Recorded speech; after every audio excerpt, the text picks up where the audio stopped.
Okay, perfect. Maybe. Okay, cool. Yeah, hopefully mine isn't as long as Mary's. Hopefully it's stuff that you guys already know, but we're going to chat a little bit about the rules of competition and a little bit about Scoresheets, so kind of two-parter for mine. And I've lost the mouse. Where is it? There. Perfect. Okay, so the rules of Scottish volleyball competitions, they govern all matters arising from the organisation and running and management of all the domestic competitions that we organise at Scottish Volleyball. So the league, the cup, the plate, Final Four, JSVL, the rules detail, everything you need to know about them. They're updated every year after the conclusion of the indoor season. So if any of you are involved in Clubland as well, maybe on committees, you'll know that we usually do a little bit of a feedback session at the end of every indoor season, where clubs are invited to give kind of any feedback or suggestions they have for the rules. Some clubs do that throughout the season, some clubs do it at the end, it's just preference.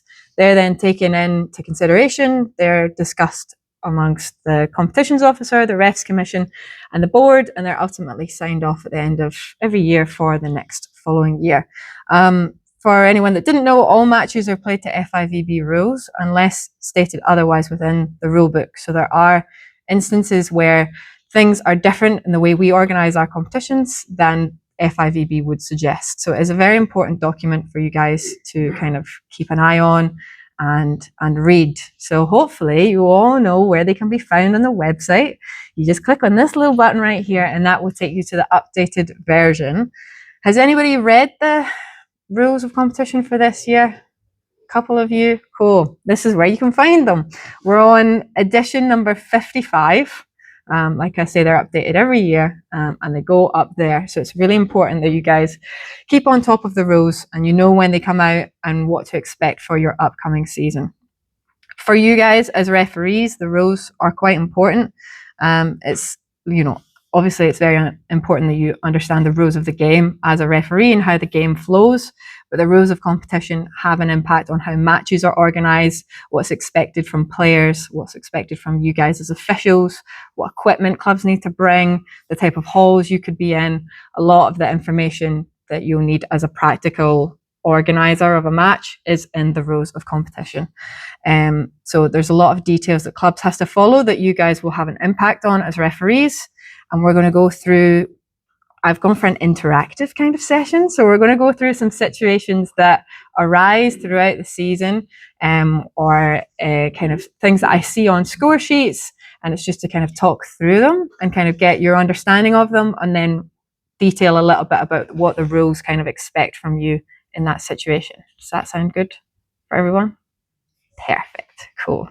Okay, situation number one. A team arrives at a venue. They have two liberos. One of them's in white, one of them's in red, and the rest of the team is in black. As a ref, what do? So are you cool with this? Are you not cool with this? What's the feeling? We're cool with this. Great. Correct answer. You don't have to do anything in this situation. Liberos can be in different strips from each other. They can wear different colours. For any of you that watch Prem, you'll know that Nuvok tend to go with blue-black, and then their normal players are in maroon. So perfectly fine. The kit does have to be contrasting from the rest of the normal players. So that is something that you should be keeping an eye on and noting. Kevin, hit me with it. There was a team I've refereed, and basically the libero is in the opposite colours, like so it's 50-50. So it's not contrast. It's not contrasting. Are we talking like blue and yellow and blue kind of vibes? I know what team you're on about. I'm glad to report they've changed their kit, so we don't have to worry about that situation anymore. But that's a perfect example. That's not acceptable. That's not acceptable for FIVB rules, let alone our rules. So that is something that you guys as referees should be highlighting on a score sheet. So for anyone that doesn't know, I'm competitions and events officer as well. So I get all the score sheets at the end of every fixture date. A lot of the times I don't know what clubs are doing or what teams are wearing unless a referee tells me. So it's really important that you guys write that on score sheet so that I can indicate it with the teams that they're in the wrong and that they should be expected to change. So that's a great catch. Does anyone have any questions about this scenario? I'll move on to the next one. Cool. Can I just say that Go for it. if all referees at the beginning of the season, first match, point that out rather than waiting to halfway through the season. Yeah. You get a team saying, well, nobody said anything. Exactly. Yeah. So that's one of the things I'll kind of touch on later. We'll do like a recap of what I've been talking about. But one of the things I find quite consistently is that the rules aren't being implemented consistently.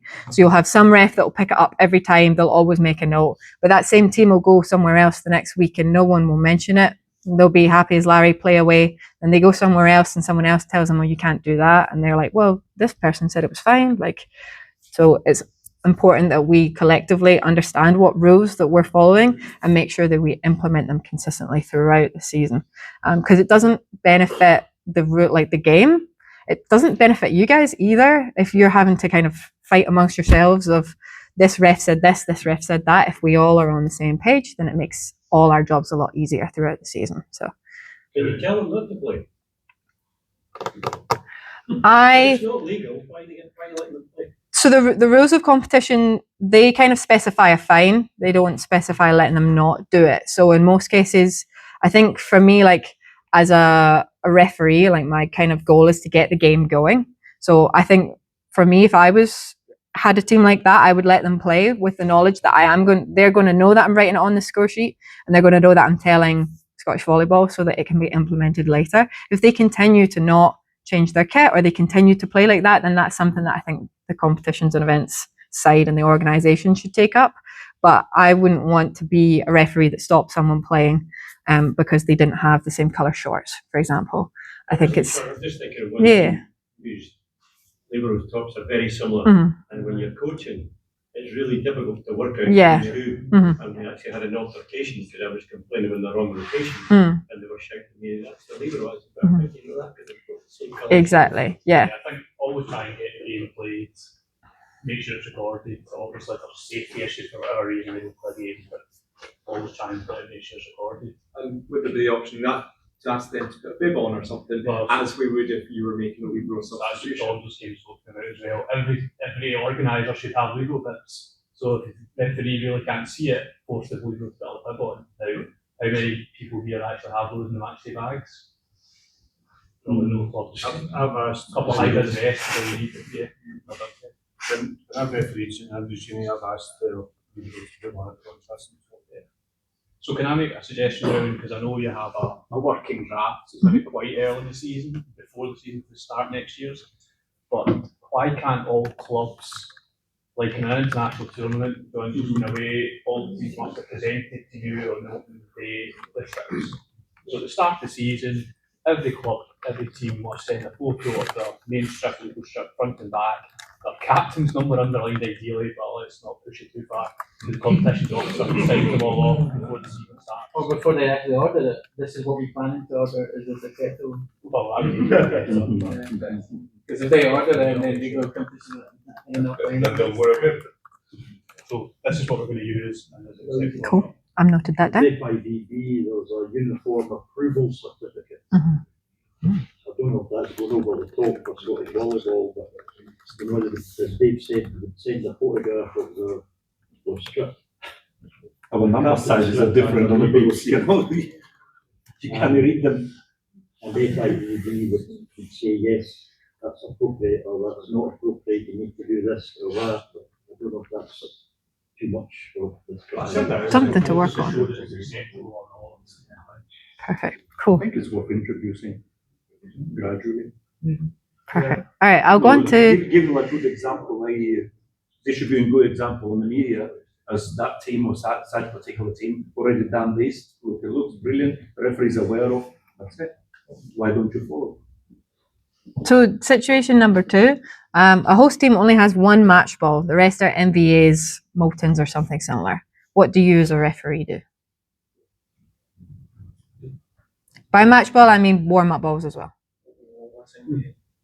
It's a different type. So the current, it's terrible that you don't know that, Matt. It's scandalous. Do you know what the current match ball is? V200W, perfect. So MVA is a previous edition of that ball. Yeah. Perfect. Yeah. So it's the responsibility of a home team to provide a visiting team with a minimum of 8 match balls for warm up. So if a club isn't able to provide that, it should be noted in the remarks section so that they can be pulled up on that. Hello. It's with the idea that that team would have a full 14 complement, so 2 per person, 7, and an extra one in case something were to go wrong. One popped, one got lost. You know what they're like. It gets stuck in the roof, and suddenly you don't have enough. It's that. Hello. We got some issue when we providing proper balls Mhm. and the end Mhm. with the hosting. Mhm. Some balls will disappear. Okay. Just- Yep. We try to provide minimal expensive balls. Mhm. For a while. Since last disappearance. Yeah. How strictly do you want us to enforce the fact that the 8 balls are MV200s? The rules state they should be Do you want V200Ws. us to actually be checking these Yeah. like continuously during the warm up to get an idea and to let teams know? Yeah. If you're a referee and the host club can't provide 8 V200Ws for the opposing team to warm up with, that should be noted on the score sheet. Perfect. So that's in the rules? That's in the rules, Because we had 8.1.2. one club just shouting like 10 balls. No, very specifies 8. Perfect.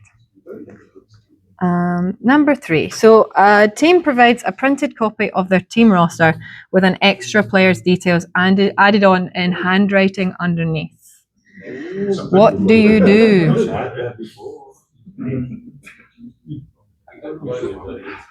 You'd ask to see the details online if possible, and then add that on to the remarks. Perfect. Yeah, exactly. Hello. Just get the team roster. Yeah. Is that a prerequisite and the license on a phone? A license on a phone is perfectly fine. Yep. So a team has to be able to provide a copy of an up-to-date collective license, inclusive of all the players that they're planning on playing in that fixture. It can be either paper or digital, but they have to be able to give you one there and then at a match. Someone's list of handwritten names and numbers is not a roster. It's not acceptable, and shouldn't be allowed when we're doing matches. So Sorry, just a quick one. Yeah. The same sort of thing. On the match, we had a team arrive, and the captain or coach came and said, we registered this player on the way. So definitely not on the roster. So the ideal situation what Alex is saying, yeah, just check on the. They should still be on the Yeah. roster. once they pay the license, they're on the roster. Then that's not a valid up-to-date license. Yeah. So then they should be able to provide the digital copy there and then. Asking then show on the phone or the Yeah. whatever. No, you have to. It's not work. You have to. Yeah. You have to, yeah. The biggest problem on the day getting a score sheet is if you've got 2 matches, the second match, everybody's hassling about. Mhm. You need a printed copy of the players who are playing with shirt numbers. That makes things so much quicker with the license number. If we could get that from all teams, things would be much, much simpler. Mhm. I totally understand the kind of like preference with paper and digital. I think like paper can be a lot quicker. You've got the sheet right there and then. You don't have to worry about unlocking someone's phone to get into it to see it. I think what we tend to slip into and have seen multiple instances throughout the season is people bring the same bit of paper the whole season. They just add people on at the end. That's what I want to avoid though. Okay. They've got the copy, so you Yep. can check who the players are. Mhm. But to get the score sheet up and running, Mhm. a list of names with numbers and licenses that are playing that day. It's not asking the coaches too much to print that off for that particular day. It just makes life so much easier getting a match started. At the moment, the rules don't specify that it has to be a paper version, so they can bring their phone or their iPad along, and it does the same Yeah, thing. It's just a list he's asking for, not the Like different a- Numbers is positions because you need the positions. Because if you've got just a roster, it doesn't say if it's a libero or not. So Yeah. you don't know where to put them. And it doesn't say if they're playing, so you're flicking through a phone, there's 50. 50 photos of the team. I know, you're Yeah. trying to pick them through and they're writing down the name, Yeah. a license number, and then you've got to find, what shirt number are they? Mhm. That's the one I'm looking for. I don't I totally take into consideration what you're saying. I don't have a problem with that in principle, but the roster needs to be provided as a backup as well. And what I don't want us to happen is us to be happily taking a list of people's names with their membership numbers and their numbers there and then. But if I'm not backing it up with the roster alongside, They have to have the roster. right? But Okay. It's teams could have a team sheet Mhm. for that day. Yep. That plus that. Yeah, no, that's what I'm saying. I'm happy with that. But as referees, we need to make sure that the roster is provided, because ultimately there's a lot of instances where it's not. And teams are getting into trouble because they're making mistakes that should have been caught by referees before the match even happens. So the roster has to be provided and checked at the start of the match. But that's not the point I'm trying to make.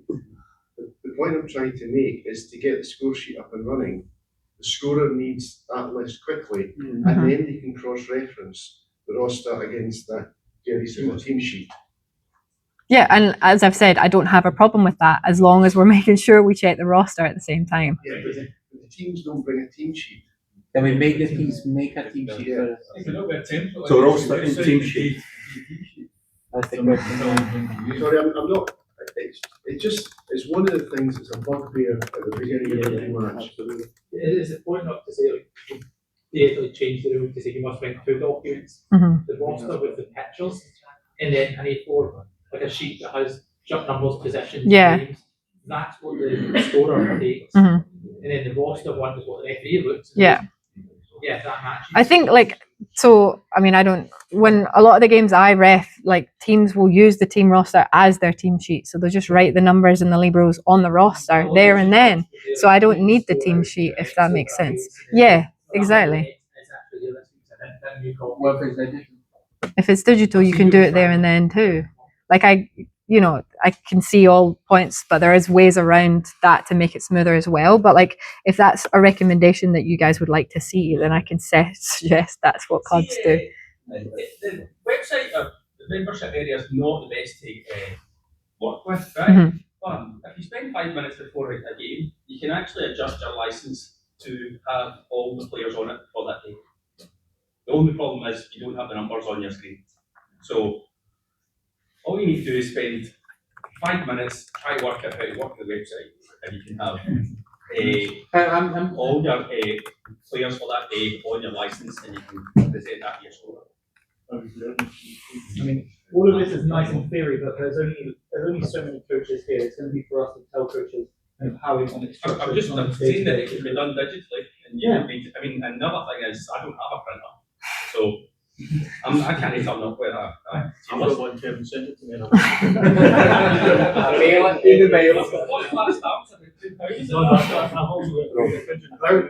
Yeah. I know I brought this point up, but all I'm asking for is a simple handwritten sheet. We don't need a printer. We just need a handwritten sheet.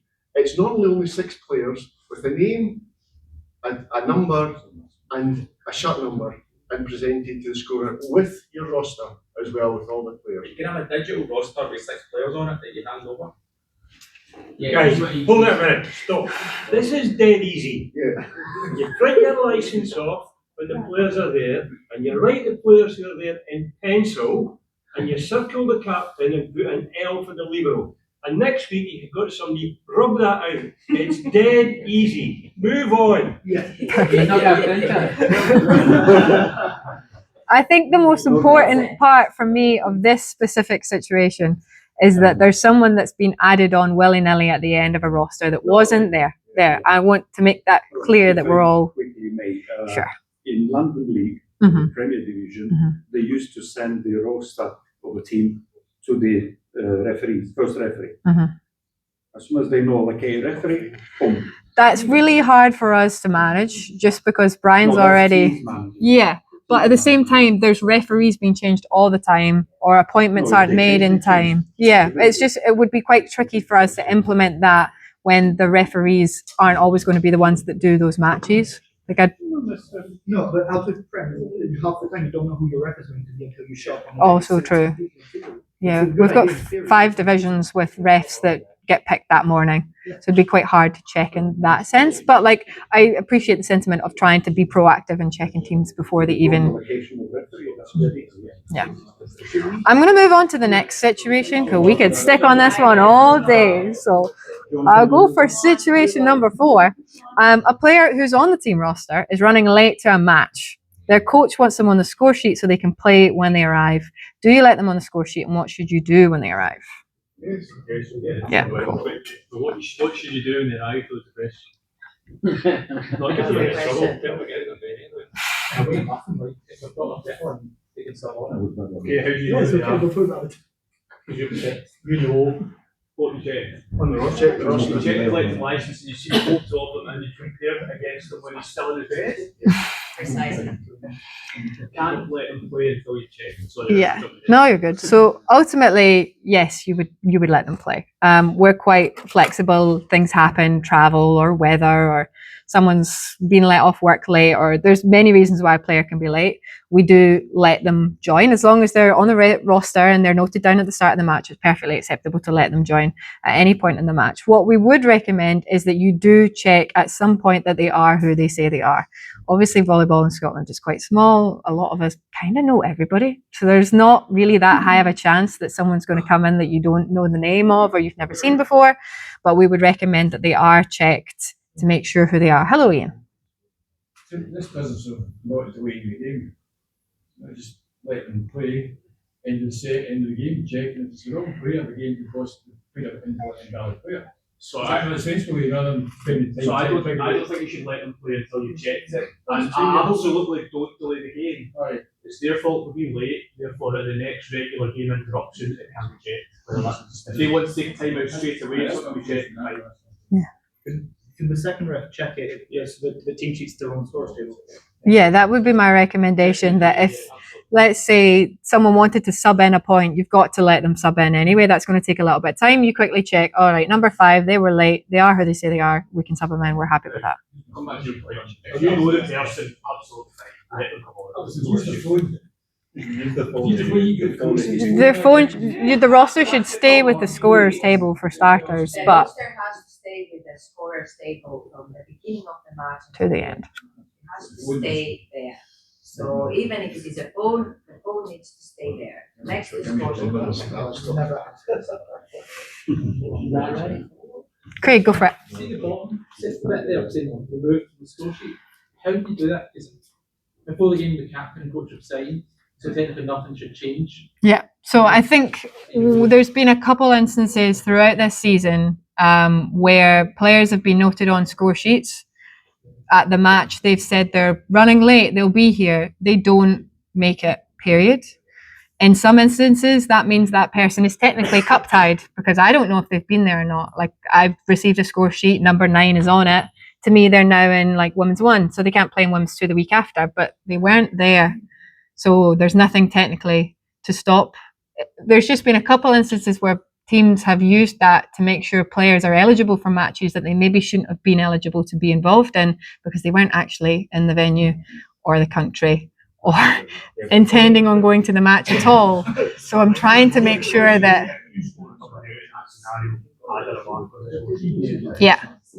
Could that be open to like if a player's saying not is on the end, say they're running late and they arrive midway through a game, they get to the door of the hall and go, so yeah, it's not worth me playing, so I'll be cup tied, I'll just not be here, I'll just sit at the side of the hall. If you're on the score sheet, you're on the score sheet. Yeah, but that's saying you can be the move. Like every time, don't turn up. How would you update a score sheet once it's been signed? If you just sit there, If you're on the score sheet, you're on the score sheet. Very So it doesn't simple. matter If any you excuse. It's signed by the captain and signed by the coach. That's the official document. So if you come back and say excuse, I was out of the country, it doesn't matter. If we also go back to FIVB rules, though, technically if they're not in the hall at the start of the match, they shouldn't be on the score sheet, period. So we're already being lenient in letting people play that shouldn't technically be playing if they're not there for the warm-up. So I think the point I'm just trying to... So which is it to be then? Are you going to go with the FIVB rule or are you going to work with the augmented Scottish volleyball rule? I'm working within the augmented Scottish volleyball rule. That's then going to lead to the problems that you already identified we had earlier on this year. I'm not sure I quite understand how it could be a problem that if player 9 didn't make it for that match, they didn't enter the hall, they weren't checked, but they were on the score sheet, that leaving a remark that player 9 didn't turn up is causing an issue. I'm not sure I understand that one. The referee might not know who player number 9 is, so they're never in the hall and never checked who are they. So I think Again, this is very much a rule of the competition as opposed to a rule of the game. I have no issues with it scored out. And would we prefer just Wednesday as a remark rather than a scoring out, since that seems to be part of the issue is that we're changing I think it. that the remark specifies, Yeah. the remark specifies what has happened and why player 9 is marked as not being there. So if you put a line on the name, and then you write, player 9 was expected to attend with a delay. However, player 9 has not attended throughout the game. So this is why they are deleted. I think it's pretty straightforward to understand what has happened there. So I don't know why we are making it such a nuclear science. Albert, do you want to go? The only thing is then there's the responsibility of the officials to make sure that they've been noting if player number 9 arrives or not. It should be up to the teams to say player number 9 wasn't here, then to mark. So it puts the onus back on the team to tell the official. I think given that they've signed it, I think that's the only way. May I say something on this? Because I feel like I've been involved negatively on this one. I did something that I was instructed to do. I did not like it that much. I added the player there. I knew the player was happy with that. True story. That player was made eligible to play, to compete in that category, in that league. It worked well for us, but I can also see that we were exploiting a courtesy that the SVA was giving us, and the player was not actually there and had no intention of being there. So I can see that being a negative thing if somebody adds anybody, really, as long as it's in the roster, the player is in the roster, and then they become captain or they become eligible for that league, non-eligible for something else. So I can see that being used in vengeance or in ways that it's taking advantage of the courtesy that we're being given. So I like the bottom sentence there. I would like it to somehow be in effect from this point forward. I did not like the fact that I had to do that. And more than that, I did it actually. So I would like to see that kind of action not happen.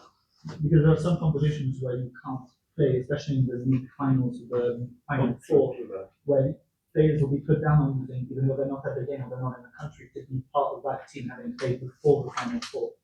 And then we'll show up at the final four. And I know some teams who have done that in the past. This sounds like your team's a shambles. Not mine.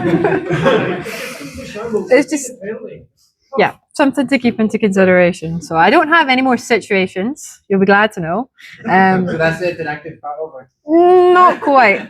We move on to the more fun topic of score sheets. Woo! I hope, does anybody here not know how to fill out a score sheet? You don't worry, out yourself, please. Not done in a while? Okay, we'll do a kind of refresher, and hopefully we'll be able to kind of draw your eye to some common mistakes that kind of pop up throughout a season. So score sheets are the bread and butter of any competition that we as referees are involved in. They're a tracker for a result of a match. They track who was involved in the match, when the match happened, what the result was, and they ultimately determine the league, the cup, the winner of a match. So they're really important. Mistakes and errors can have a large impact on a match and also on teams specifically, and outcomes of some matches that might change because of mistakes on a score sheet. So they are just a little bit of paper, but they are really important that we make sure we hit all the things that we have to do when it comes to a score sheet. Score sheets are returned every other week with mistakes. Some are small, some are big, and the big ones will have a big impact. So we're going to play a small game of Let's Spot the Error. So these are score sheets that I've received from league matches, cup matches over the past 3 years. They obviously have names on them.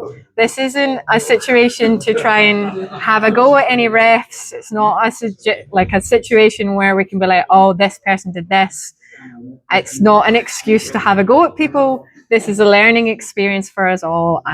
So we'll just, to get that out of the way, it's just an educational situation. So no. So have fun. Education. Okay. So this is score sheet number 1. I hope it's big enough for you all, but I'm wondering if anybody can tell me what the errors are with this score sheet. I've identified 2. So Perfect. Craig's got first one. There's no name of the competition. I've got no idea what this is. Obviously, I can work it out. It's a men's match. It's senior. It's Nuvok 2 and Dundee University, maybe. So Division 2 men. It's easy enough to work out. But it should be the very first thing you put on a score sheet. Yeah. There's no coaches. Maybe they were.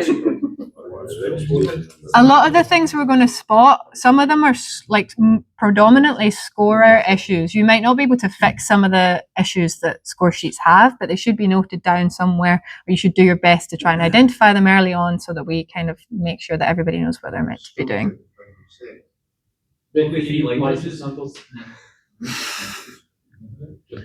No, the live judges should be 1 and 3, not 1 and 4. So the errors down here. There's no membership numbers on this score sheet period. Oh, yeah, there's another name. And it's did you, Kevin? Sorry, did you spot that? Perfect. My bad, I wasn't listening. There's no membership numbers on this score sheet. So I'm going off the basis that we're even going first names in some of them.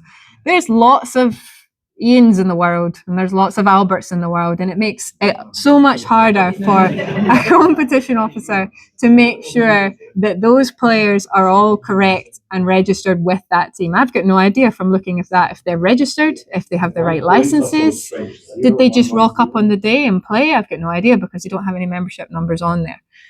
They should always be a membership number next to a player and a coach and a ref. They've not done that either. So that's a common one that does pop up. So that's my 2 mistakes for this one. I know that you give out fines.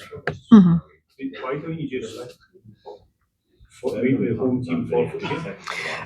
In some instances we do. It depends on how many are. Yeah, and you can see from like a club perspective, maybe they did provide a roster and the scorer just didn't put the membership numbers down. If we then play that match and the club is told, hey, we're forfeiting this match because you didn't put the membership numbers down, they're going to be furious because it's not their fault. Yeah, they won't do it again. But a lot of these errors are to highlight how much of an impact we as refs and as scorers can have on matches. Hit me with it, Val. What's up? Are they wrong? Winning sets of 0-0-0. Nice. Consistent, aren't we? That's a good one. Consistent on winning sets. Yeah, you're right. We put the sets in the point section. Yeah. And they've not put the points in. So, not a great score sheet. Is there more sanctions coming there? Sorry, Lindsay, what was that? Just from what's up on that score sheet, unique teams up there. You find with the unique teams, they have a lot of their phones. So, like, say, going backwards on the stuff previous cover, then, like, say, their membership numbers, they don't have a roster or anything like that, membership numbers and that there. So they normally just come with their phone and pictures of the players, which you can check in that. But then, yeah, they go because they do.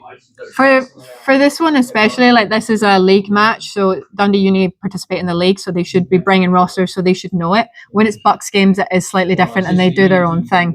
Yeah. They won't have membership numbers. They don't know the membership numbers and that there. And if you've got half an hour to get a score sheet, net up, everything else. You can understand why sometimes score sheets look like that. But then that's what happens when the team's full, isn't it? Yeah. They're entered into that competition. They know the rules of the competition, so they need to abide by the rules. Yeah. Craig? I was just obviously being as a group of referees, we probably all say no, but if obviously in a score sheet the first referee is technically the last person that signs and does anything, if there's ignore the fact that they don't provide information, but if there's mistakes in the score sheet, obviously a referee should see them. We should know it. A lot of times scorers might be new, might be their first time. If there's mistakes in the score sheet, it's the club that gets fined.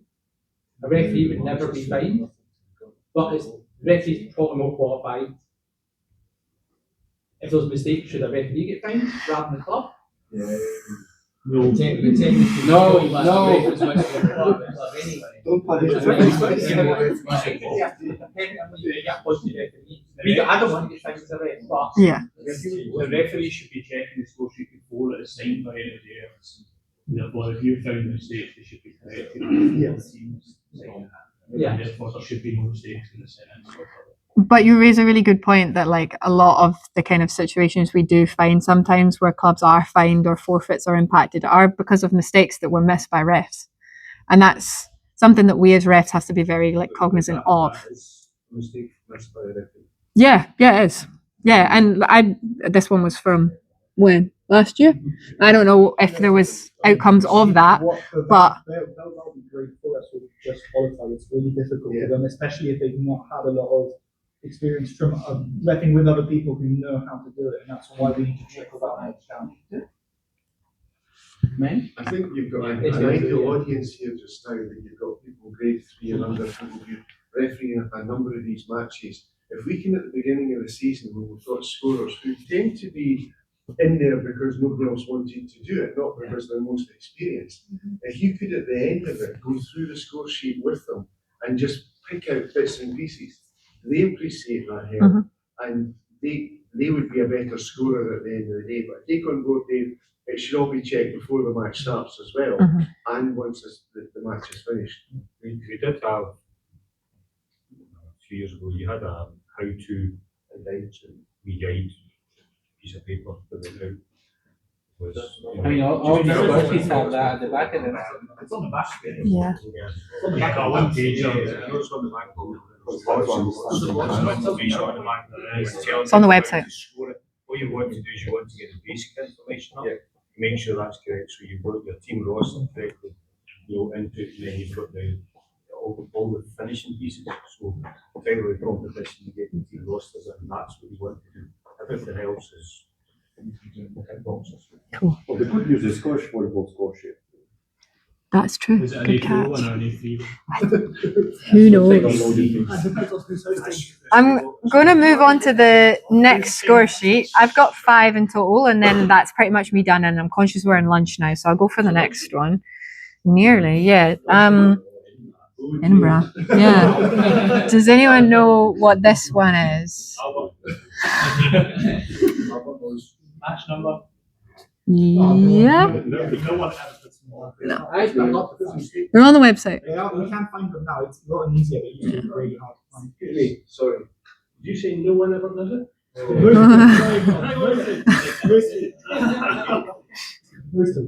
FIVB score sheet.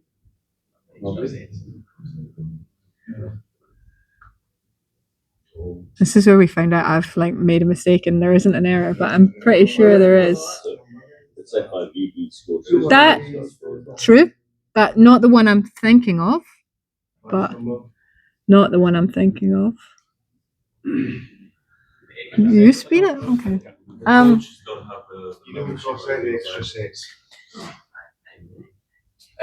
Finish time between the first two sides. Mets have got 13 players. Oh, They should have 2 libs. No, they have 12 players. No, they have 13. Well, the first one's gone out, isn't it? Yeah, but I think you still add them all up. I'm pretty sure there's 13. And the libero, there's 13. I'm pretty sure I can count. There's 13, so there should be 2 liberos, but there's only 1. I counted 12 there. So that's one of the differences in FIVB rules and our rules is we specify that you can have 14 players, but if you've got 13 and 14, you should have 2 libs. And in this case, no, it's not. But it shouldn't be for our level of competition or whatever your argument. Do they? Scandalous. That's bad. That's another one to just take into consideration that sometimes. To me, that example is something that should go back to the referee because that's quite a fundamental impact, potentially quite a fundamental impact of the game. This was the start of last season, but just one to keep an eye on. Yeah, so another one in there. Now let me get my mouse back. Can I say my defense? I'm probably team sheet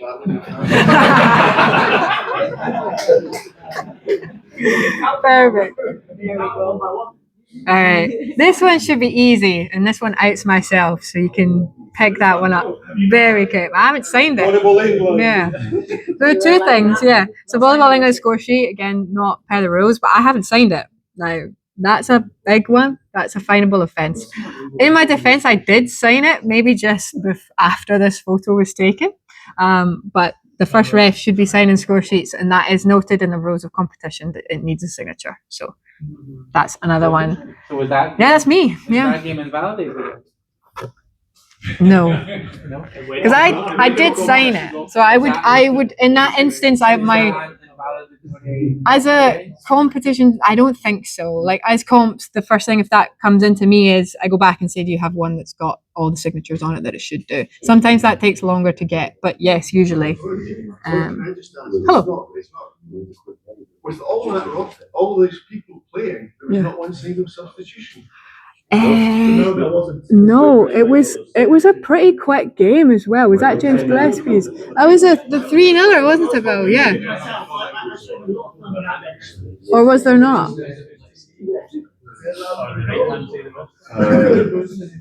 I don't remember any subs that time. There wasn't, yeah. Yeah. No. Scandalous. So see, like this is, a good cross section of score sheets that come in every week, but there's always little things that we can do to make sure that they're not wrong. This one is from a few years ago now. Yeah, this one's quite a big one, I'm not gonna lie. So this one had the match for this one was forfeit. Yeah. Players. No, not. Can I wrap this up? We had 11 players in that game. See how many are on outside of the score sheet? Like 7, see. We're missing quite a lot of more than that. players. I think we had 12. We were told to sign the score sheet and that it'd be filled in afterwards. And it obviously never happened. So was there subs happening? Yeah. There's like up here you've got like a 5, but there's no 5. You've got like there's a 3. There's quite a lot of subs that. Yeah, it's quite a big mistake, but like you can follow a score sheet pretty easily. So it's been signed by the captains at the start. It's been signed by the captains at the end. It's been signed by the first, second, and apparently not the scorer, but the assistant scorer. So that's what 1, 2, 4, 5 people that have missed the fact that we've got 3 players not on a score sheet. And that was a forfeit for Edinburgh University. That was a fine and minus 3 points in the league. And while fair, the captain and the coach and the assistant scorer and the scorer and the second ref should have all caught it, there's so many people that should have caught this one and they didn't. So really, thankfully, it's only ever really happened once or twice in the full time I've been here. But that was huge. And that's something that ultimately, while the club did make the mistake, I don't know if they gave a roster over at the start of the match. I wasn't the ref. But like ultimately, they were the ones that had to forfeit this match because of the reason that should have been caught by so many people beforehand. So it's just quite a big one. Craig, go for it. If I'm saying my birthday, I'm the last person to sign it. If I spot say mistakes as in maybe license numbers are missing or something, and everyone else is right, covered off because the game's done. Yeah. Should you write a wee remark on, yep, I've spotted this mistake, just so you don't go, oh, Craig's never spotted that. Yeah. Yeah, I've spotted it, but they never gave me the information. I think I would recommend noting things. If you spot things at the end of a match, If you spot things like that and you don't sign it, do you then? I would refuse to sign that. Yeah. And I would have left it all and you notice all that. I would sign it and just either add a remark or just content relevant. Soon not to be me. Dun dun dun. Yeah. So big one. This one, next one, is kind of some mistakes that we've spotted already, but there's 3 that I've got in this one, just to see if you. I know, it's scary. Didn't know his name was James. I think that's Mini James. Yeah, not Big James. That's Wee James. So he is a ref. It's Wee James. Yeah. Small Jazz. Yeah. Yeah. Yeah. Name of competition. Yeah. There's a coach 6 junior youth coach. Yeah. Did they circle the substitution on the top instead of the middle? Each should be circled 5. Can you see? There's a missing registration number as well. Yes, perfect. And to me, this one's really suspicious because it's one single person. Everyone else has got a membership number. So why does that one person not? Did they rock up late? Are they not on the roster? I don't know. As competitions and events, I'm looking for things like that because to me, Wiley could be, maybe they shouldn't be there. I don't know. And the fact that they've just been added on is, to me, suspicious. So that, I mean, it was fine. She's registered. I went and checked. You can go back and it's all good. But she doesn't have a membership number, so why is... So in that situation, from a referee's point of view, you can say it's not registered. Yeah, if she's not on the roster, which I'm assuming she's not, because your membership number clearly isn't accessible to the scorers or the first ref and second ref, she shouldn't be on the score sheet then. Yeah. You advise then, would you advise, just generally, would you advise the coach that she's ineligible? And you would say, don't. Unless you could give me a registration number. Yeah, unless they can provide an update roster there and then. So personally, I would probably bend the rules here and suggest to them that they cannot play. If the team are absolutely adamant they're registered, for example, it's a second team player in a first team game, they don't have a second team licence, make sure there's a remark on it. Then you've let the game happen, and it's up to competitions whether it's forfeited or not. Otherwise, you, the referee, are forcing a forfeit because they've been turned up ready to go. No, it was just a sort of just a general out there. If you do notice it, because obviously You should flag up the team straight. You don't have a registration. It might just be that a ball came flying towards the scorer and they moved and forgot what they were doing. Maybe. Yeah, that's true. But still, they don't have a registration number against them, so you can obviously flag that to the coach. Yeah. The scorer's Irish. Are they? What, Jazz is, the assistant scorer. Keon, he is actually Irish. Yeah, but where did he learn to score, I guess? Right? Is that not how it goes? It's the country of your volleyball origin, no? Yeah, he's Irish. So he's involved with volleyball Yeah, Ireland? he's from experience. He plays for the national team on Northern Ireland, so I can back that one. But yeah, right. You guys are not. Yeah, yeah. You'll be glad to know that's my last score sheet. Woo! No more. I know. It's just Lindsay, go for it. Cool. It's bugged me about. Yeah. The last few games you played against Sue, they've only filled in the top. They've only filled in the first sheet, so there's no second or third sheet. Yeah. And when I asked, says, well, I was expecting the first time it happened, I got told, says, no, this is new rule. We just use one sheet. So kind of let it go because it was the end of the game, took a picture and everything else. Yeah. So. For hours. But then even the second time, so possibly the third time, yeah, they only do the top sheet, so they keep the top yeah. sheet. And so the second, third sheet going to us.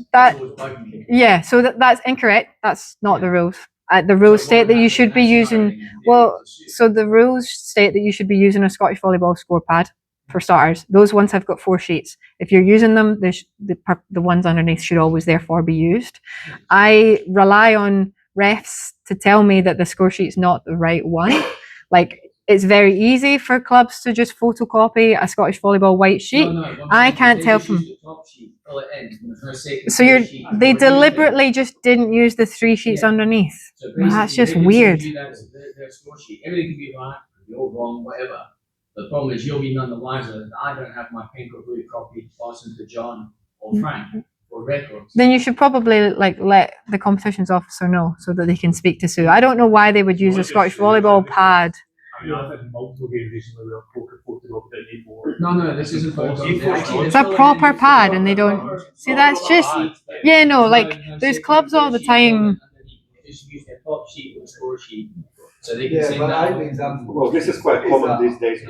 Picture get taken at the end of the game anyway. But so I think it's quite clear in the rules that they need to use official score pad. All comps requires is the picture of the white one, but they should be using the proper pad and they should be using all 4 sheets. I don't understand the logic of not doing so in my head. Because I always want to copy. Yeah. Take a photo and. No, yeah. I then got to print it out myself. Yeah, and the rules don't say that that's the case. They should be able to provide you with a backup bit of paper. I don't know why in that instance they would do that. But. We would want the game to commence, but then definitely competitions as soon as anything is out of the ordinary. Yeah. Even the smallest things, like somebody using an FIVB score sheet rather than a Scottish Perfect. Yeah, exactly. You let the game play, but then I never. Just to kind of finish up, then just like a couple of reminders. The rules are there to help you, and it's really good if you read them before we start the season. That would be great. Just like be consistent and be vigilant. Like ultimately, there's a lot of responsibility on our shoulders as referees for the smooth flow of a match, but also the outcome of said match, especially when it comes to the result of matches. Mistakes happen, and that's fair, but we should be making sure that we try and limit them as much as possible. So be consistent and be vigilant. Triple check everything before you sign it, because it looks silly if I get a score sheet. I'm like, oh, Mary missed a sub. That's terrible. So that's all I wanted to say. If anybody has any questions, you can. On the situation with scorer leaving at the end of the match, just shoots through the door. I signed my bid. That's it. Thank you very much. Yeah. If they've signed the score sheet, then they've done their responsibility. As first and second rest, we shouldn't really let them leave until they've done that aspect. But if they've checked it and they've signed it, then they're free to go. There's mistakes, orders left, right to competitions. Yeah. Even though you maybe not put the remarks, but email competitions or even as referees. Try not to let them sign until you take it. Yeah. I know that that's not easy. They sign it before you get it off the They stand. sign it right away. With students, it was absolutely